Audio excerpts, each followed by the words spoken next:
පුද්ගලයා තමයි බානුක රාජපක්ෂ. බානුක රාජපක්ෂ යාගේ අත් දෙකෙන්ම මගේ බෙල්ලට දාපු මාලයක්. හලෝ මම ඔයගොල්ලන්ට දෙයක් කියන්න. මේ වෙනකොට මගේ නිවුස් එකක් යනවා හැබැයි වැරදි විදිහට. එහෙම නිවුස් එකක් ආපු පළියට ඒකේ ඇත්ත නැත්ත දන්නේ නැතුව කිසිම කෙනෙක් ෂෙයා කරන්න එපා. මොකද මම මගේ නම කැත කරන්න මේ කරලා තියෙන දෙයට මම ලීගල් ඇක්ෂන් අරගෙන තියෙන්නේ. මේ මාලය මම කාගෙන්වත් ඉල්ලගත් එකක්වත් කාගෙන්වත් හොරකම් කරපු එකක්වත් මම ආසාවට දාන්න ඉන්න කියලා ඉල්ලගත් එකක්වත් නෙවෙයි. පුද්ගලයා තමයි බානුක රාජපක්ෂ.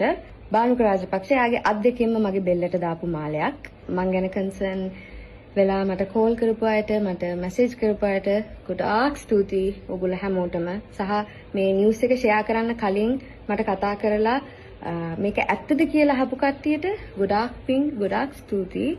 මට ටික දවසක් දෙන්න. මම මේ නඩුව ඉවර වෙච්ච ගමන් ඔයගොල්ලන්ට මාධ්‍ය ප්‍රකාශනයක් කරන්නම්. මෙතන ඇත්තටම සිද්ධ වුණේ මොකද්ද කියන එක. අදාළ පාර්ශවයන් බලන් ඉන්න.